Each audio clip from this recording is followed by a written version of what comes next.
Copenhagen में करीब 100 पर्यावरण वैज्ञानिकों ने दावा किया है कि दुनिया में आए औद्योगिक क्रांति के बाद से अब तक समंदर का पानी 30% ज्यादा तेजाबी हो चुका है।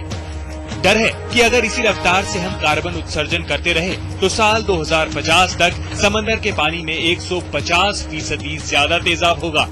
वैज्ञानिकों के मुताबिक धरती से उठने वाला कार्बन बादलों से मिल जाता है, फिर बादल के पानी के साथ मिलकर वही CO2 समंदर में समा जाता है।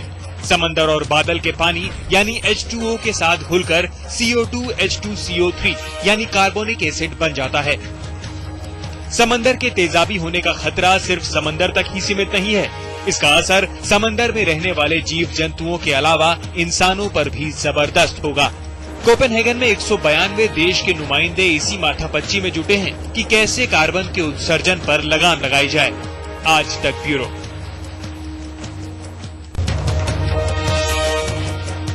इटली के प्रधानमंत्री सिल्वियो बर्लुस्कोनी एक हमले में गंभीर रूप से घायल हो गए हैं। उनका यह हाल किया एक प्रदर्शनकारी ने।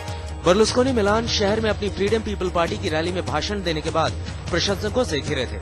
वो एक प्रशंसक को ऑटोग्राफ देने के बाद जैसे ही आगे बढ़े तभी 42 साल के एक आदमी ने उनके चेहरे पर एक मूर्ति से हमला कर दिया।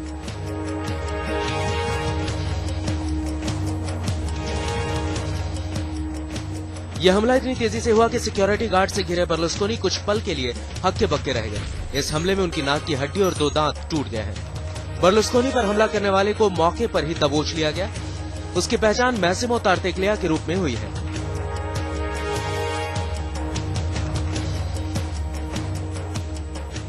आरोपी से शुरुआती पूछताछ के बाद मिलान पुलिस ने बताया कि इसका कोई क्रिमिनल रिकॉर्ड नहीं रहा है। बर्लुस्कोनी को अस्पताल में भर्ती कराया गया है, जहां उनकी हालत खतरे से बाहर बताई जा रही है।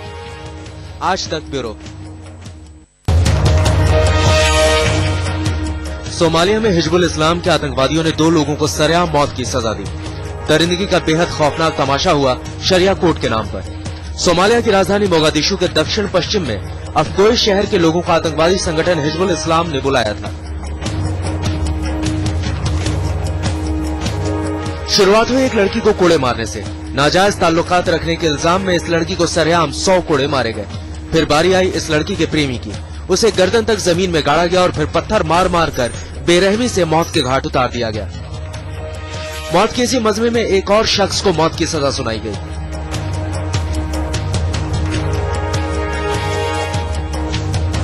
इस शख्स पर इल्जाम था किसी का खून करने का। सबके सामने बैठाकर हिजबुल इस्लाम के एक आतंकवादी ने इस आदमी के सिर में गोली मार दी। आज तक ब्यूरो।